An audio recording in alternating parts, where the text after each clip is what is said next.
Welcome all students in this digital lecture series. Myself Dr. K.M. Dadure, Assistant Professor, Bajaj College of Science, Wardha. Today I am going to continue the bioinorganic chemistry. And students, we already know that what is the bioinorganic chemistry in the last class. In the last class we had learned that what are the essential or non-essential element and their important role in our biological system. So today I am going to deliver again a very important topic in this bioinorganic chemistry, and is that porphyrin. So let's start with the porphyrin. So porphyrin is basically a group of the heterocyclic macrocycle organic compounds. Okay, it is the heterocyclic macrocycle organic compound which is composed of 4 modified pyrrole subunit which is interconnected at their alpha carbon atom via the methane bridge, that is double bond CH dash, and then parent of this porphyrin is porphine. So you can see, student, here in this image. So this is the structures of porphyrins, and here the 4 pyrrole is associated with this methane bridge. Okay, and this porphyrin is heterocyclic macrocycle and which is made from 4 pyrrole type C. This is 1, 2, 3 and this is 4. Okay, basically the porphyrin is a large ring molecule and having a 4 pyrrole. This is the very large ring molecule and having this 4 pyrrole. Okay, 1, 2, 3 and again this is 4. Okay, which are smaller ring made from the 4 carbon and 1 nitrogen. This is a smaller ring of this pyrrole, 1, 2, 3 and this is 4 carbon and this one single nitrogen. And these pyrrole molecules are connected together through a series of single and double bonds. So you can see that this is the series of single, double bond, single, double bond, single, double bond, single and double bond. So you can overall we can see that this is the conjugation which is found. Okay, and as far as this conjugation is concerned, this basically the porphyrin is characterized by its aromaticity. And as far as the word aromatic nature is concerned, students, we all know that the aromatic compounds always having a more stability. So here also the porphyrin is a very stable compounds. In this structures of this porphyrin, we will see here how this porphyrin is actually accommodate the metal at the center. Okay, so porphyrin is readily combines with the metal and they are coordinating with this central cavity. So as far as this whole structure is concerned, so very large place is available at the center and the metal is accommodated at this center and they make the coordination with this 4 nitrogens. So metal ion they stacked in the porphyrin and they coordinated to this 4 nitrogen of this porphyrin ring, and overall geometry during this coordination is actually formed a square planar geometry. So there are number of different chemical reaction is associated with this porphyrin which having the side chains, and their different role is also we actually discuss. So, okay, so there are the different side chain metal ions and their surrounding species, and due to this very different reactions are occur, and on the basis of different porphyrins nature. Okay, so on the basis of these different porphyrins, so these are the chart which is given here, and we shown that there are different nature of the porphyrin is present. Okay, and in this we can see that the Fe porphyrin which having the function of electron transfer in the cytochrome. Fe porphyrin again, this is the hemoglobin which is present in the hemoglobin and myoglobin, which actually carry the dioxygen carrier which act as a dioxygen carrier, and this is the magnesium porphyrin which is present in the chlorophyll, and the very well known function of this chlorophyll we all know that the photosynthesis. Okay, basically these are the actually the porphyrin nature which is available in the nature in the different ways. On the basis of this, there are again another types of porphyrin is also the porphyrins in the animals. Okay, and then porphyrins in the plant. The example is already given, the magnesium porphyrins. But beyond this, the plants and animals there are the porphyrins almost everywhere in the world. So bacteria use the porphyrins in the similar way to the animal cells, and certain bacteria also have the ability to photosynthesize and like the plants, and they use the porphyrin to capture the energy of the sun. So there are so many similar activities of some related porphyrin we found in the nature with respect to the plants and some bacteria. So this is actually the interesting part of these porphyrins. And there are also the substances like vitamin B12. So vitamin B12 is also one of the part which having such a porphyrin rings, and which are the synthesized from a porphyrin to start, but hardly resemble the one when it complete. It means that, so there are so many resemblability, there is so many similarity and dissimilarities are found as far as the nature of the porphyrin is concerned. Now students, the important part of this topic again I am going to here discuss, and that is what? Hemoglobin. So we all know that, students, what is the hemoglobin, and as far as this image is concerned, you can see that how this hemoglobin is actually having some path towards the red blood cells. So before we go into hemoglobin, we will start our lecture. The basic things is about the hemoglobin. So hemoglobin is the protein molecule in the red blood cells which carry the oxygens from the lungs to the body tissues and return the carbon dioxide from the tissue back to the lungs. So this is actually the common phenomenon actually we found in the human physiology. Hemoglobin is made up of the 4 protein molecule, and this 4 protein molecule is nothing but the globin chain. Okay, in the next slide we will see here, and that are connected together. The normal adult hemoglobin basically having 2 alpha globin chains and 2 beta globin chains. Okay, these are the percentage of the hemoglobin which is found in some in the categories of the human beings. So each globin chain is contain an important iron.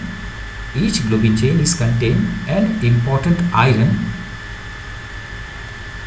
containing the porphyrin compounds, which is termed heme.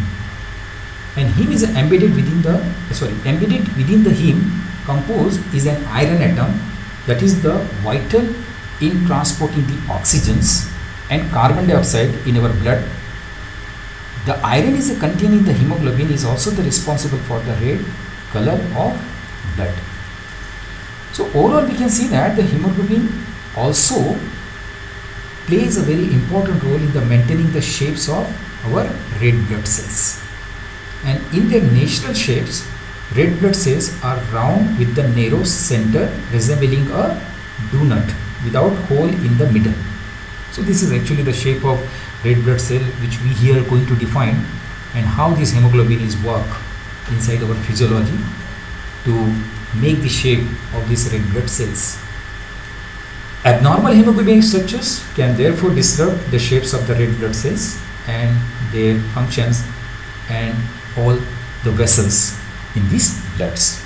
So this is actually some related part which respect to the functionality of this hemoglobin. So basically this is the YouTube's link I am given here, and this YouTube link is very helpful to know how the oxygen supply and how the oxygen transportation is actually taken place, okay, in this hemoglobin. So student, please follow this link so that you will gain some more knowledge by this link. Now we will discuss here the structures of hemoglobin. So as far as the hemoglobin word is concerned, it is an abbreviated sometime in HB or in HGB. Okay, so these are the very 3 important main constituent through which we actually discuss the overall role of this hemoglobin. So basically the hemoglobin has a molecular weight of 64500, and it is a very larger molecular in weight, and this term hemoglobin is actually the combination of these two basically two units. The one is the heme and another one is the globin. They come together and form word hemoglobin.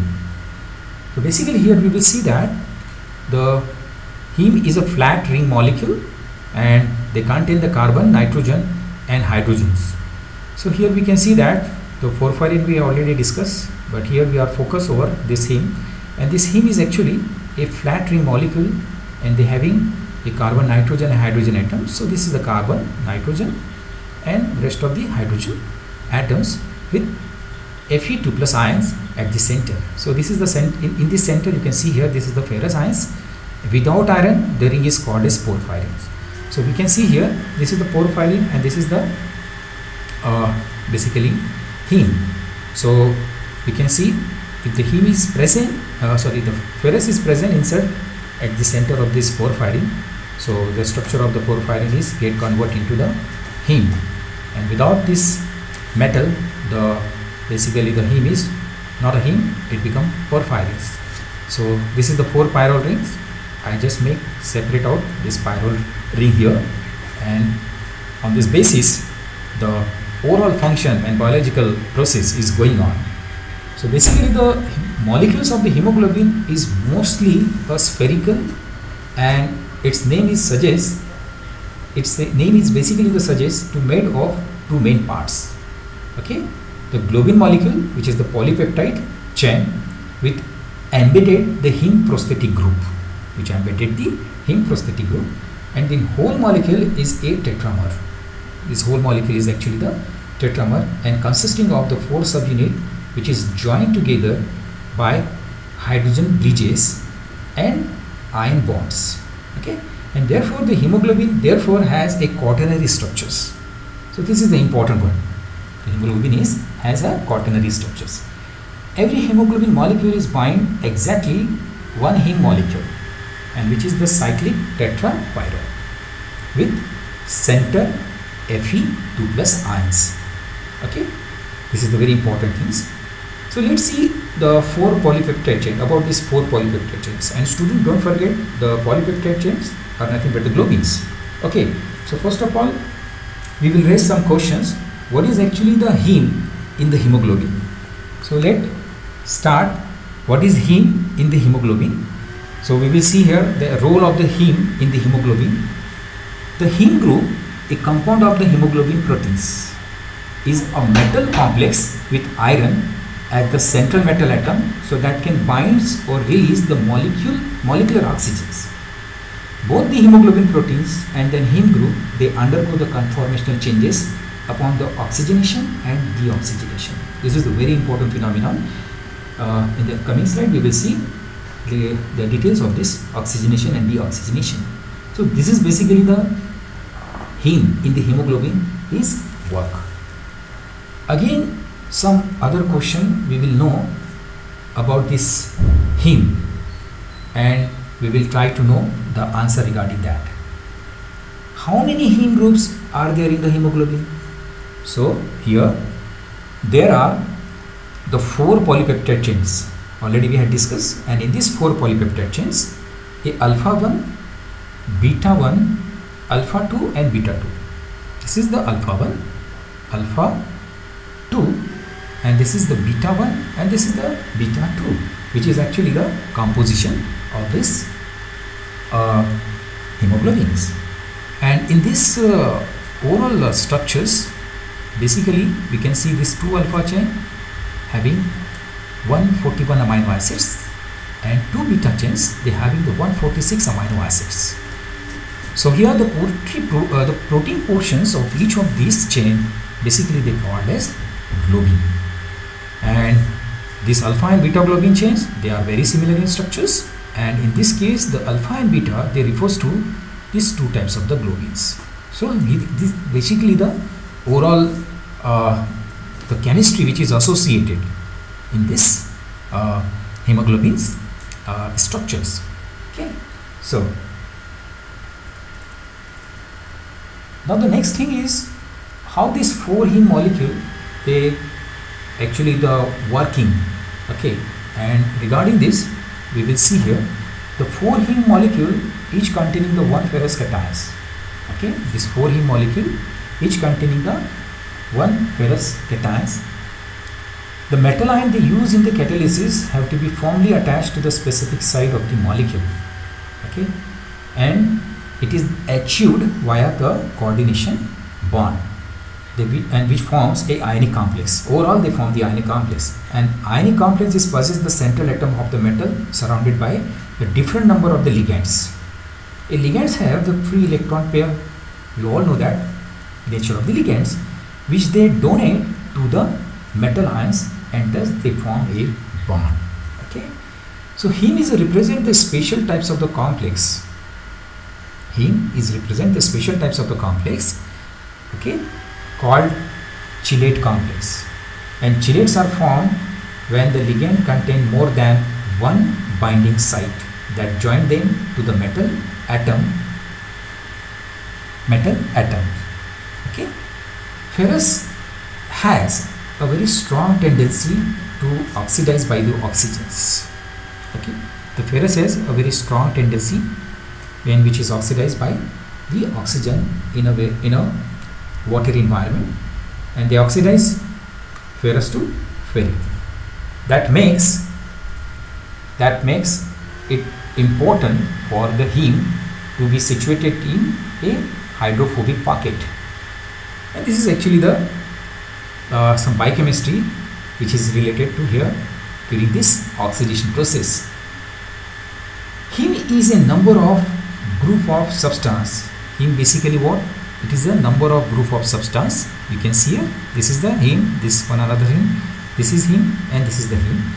And basically this heme is a member of the group of substance which is called porphyrins, and they are characterized by the cyclic structures. Okay, they are characterized by the cyclic structures, and the presence of these 4 pyrrole nuclei, we already know that they join by this methane, okay, bridge, and therefore they all are belongs to the tetrapyroles. Okay, and the difference between the porphyrins and the tetrapyrrole, they both is contain the 4 pyrrole nuclei, and they lies in their structures. So tetrapyroles can be linear, whereas the porphyrins are always cyclic. These are the two differences. Tetrapyrrole always linear in nature, but when we talk about the porphyrins, they are basically cyclic in nature, and therefore they represent a subgroup of tetrapyrroles. Okay, but very interesting things which is associated in here, the delocalization of the double bond. Okay, and this delocalization chemically working to make the color of particular substance.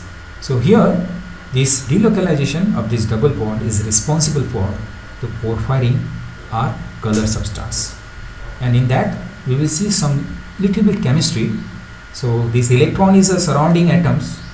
In the electron, basically in the surrounding atoms, they are forming the bond is between them, and they are basically able to absorb the electromagnetic waves and their energy, and due to this the transfer of higher orbital. Due to this, the electrons are basically transferred into the higher orbitals, and that is the reason we can see here the color in nature of these porphyrins. What is the chemistry of the heme? So we will discuss here, and in that we will see the what chemistry is involved. So electron is present in the double bond. Okay, electrons is present in the double bond, and therefore they are called as the pi electrons, and they only absorb the high energy UV radiations, and then substance is containing solely isolated double bonds are therefore colorless. This is the very important thing which is differentiate the double bond nature. So the conjugations of the double bonds and delocalization of the pi bond, pi electrons decrease the amount of the energy necessary for their excitations, and thus increase the wavelength of the light, and that the substance can absorb. What we observe as a color in the reality, the complementary color to the one absorbed by the substance. Okay, and that is actually the reason heme is a red, because it absorbs blue-green light.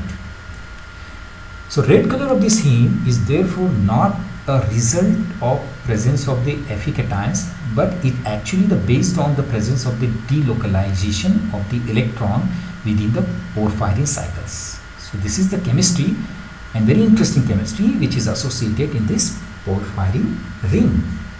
So basically the porphyrin binds their central atoms of the metal with the 4 nitrogen, which already discussed. They present in the pyrrole nuclei, and the iron, which is in the ferric and then ferro form, they prefer to bind more than 4 ligands only, and thus the 2 more ligands they can bind perpendicularly to the plane of the cycle. And in the case of this heme, the 5th place is occupied. The 5th place is actually the occupied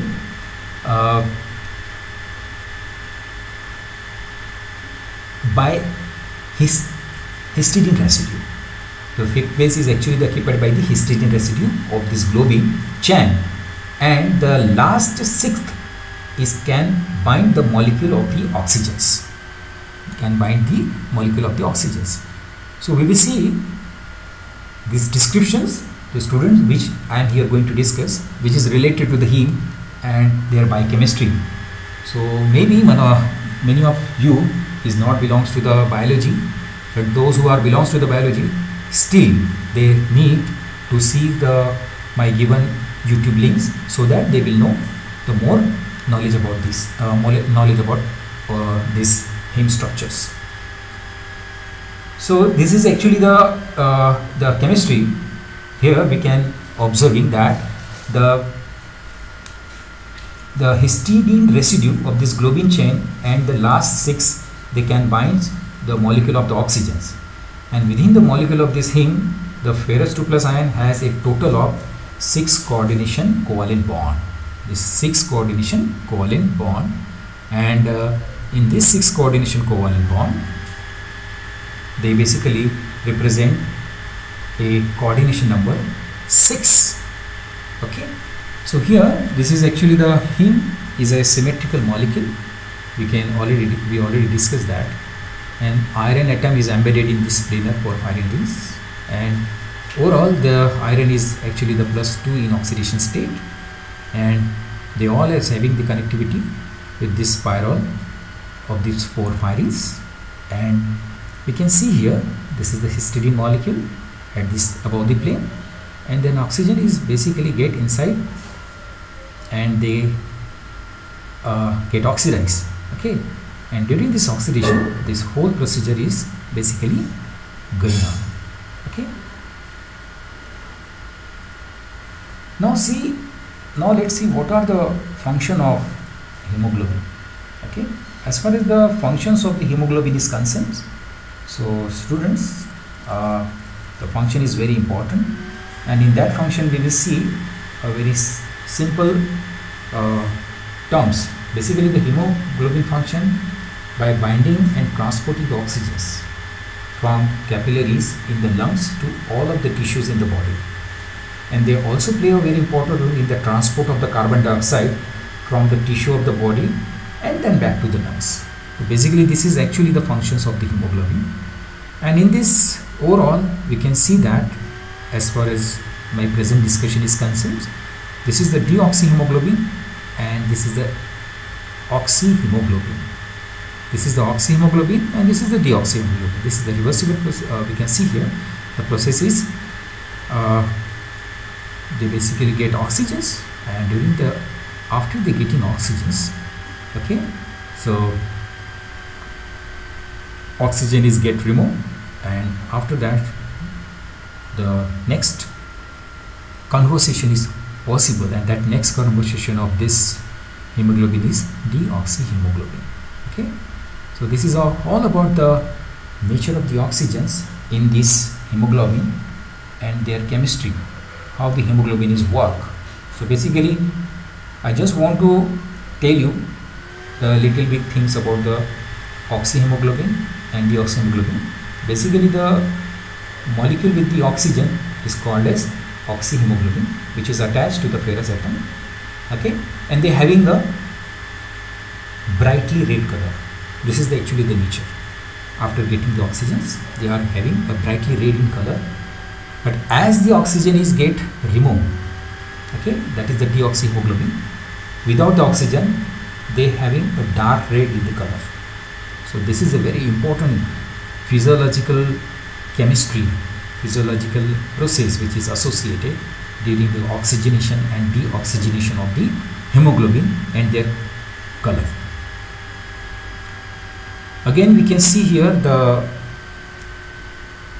size regarding to the oxygenation and deoxygenation of this hemoglobin.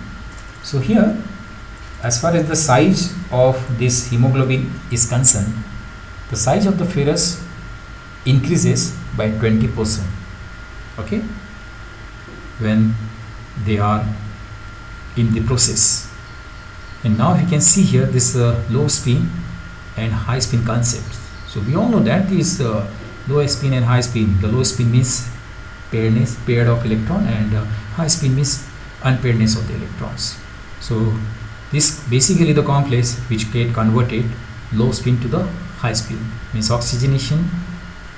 When oxygenated hemoglobin is basically when converting to deoxygenated hemoglobin.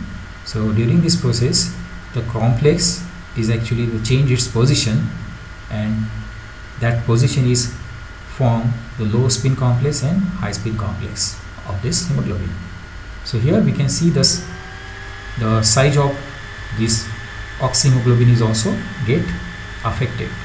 Okay, this is the 0.61 Armstrong when the low spin in the nature, and this is a 0.78 Armstrong when the high spin in the nature. Okay, so this is the Fe2 plus in the deoxyhemoglobin is 2 larger. Okay, by this way we can see that the Fe plus ion during the deoxyhemoglobin nature, their size is 2 larger, and it is 2 feet in the ring, and it's situated around 0.7 to 0.8 Armstrongs. Okay, this is actually the chemistry, this is actually the biochemistry. Okay, and thus the presence of the oxygen is changed the electronic arrangement of this ferrous ion, and they distort the shapes of the complex also. And on the basis of this, some slides which we can see here related to the high spin and low spin complex, and high spin and low spin nature of this deoxyhemoglobin and oxyhemoglobin. So this is the hemoglobin, and this is the histidine is a protein which is present at the electrical side, and this is the complex high spin which is paramagnetic in nature, and this is the low spin in diamagnetic in nature. So this is the T2G4 and Eg2 and T2G6 and Eg6. Okay, all these T2G orbital having the 6 electron, and they all in the paired state. In this T2G, the pairedness is actually indicating the low spin, and here in this T2G4, this unpairedness is actually representing these paramagnetic natures. Okay, what about the cooperativity? And overall the same thing here we can see. When this oxygen is binds to the one subunit, this Fe is contract and they move into the plane of this porphyrin rings. This is actually the working system of hemoglobin during the change in the position of this Fe2 plus to Fe3 plus. So when the oxygen is binds to one subunit, this Fe2 plus contract and move into the plane of the porphyrin rings, and after that movement the histidine is attached to it, and once the histidine is attached, they trigger the conformational changes in the globin chains and translate it through the hydrogen bond network, and after that translation they enhance the ability of the other 3 units to bind the oxygens. And basically this overall phenomenon is actually called as the cooperative effect. Okay, and this is actually the similar way when the blood is reaches the muscles and only the one oxygen is released and the others are released even the more easily due to the cooperative effect in the reverse. So this is all about this cooperative effect. And in the next part of this presentation, we will see the importance of the hemoglobin and myoglobin, and what are the differences of hemoglobin and myoglobins, and sodium and potassium pump. So far till then, the students, you read some reference books from the libraries, and also watch some important videos, lectures which is related to this topic. So thank you very much.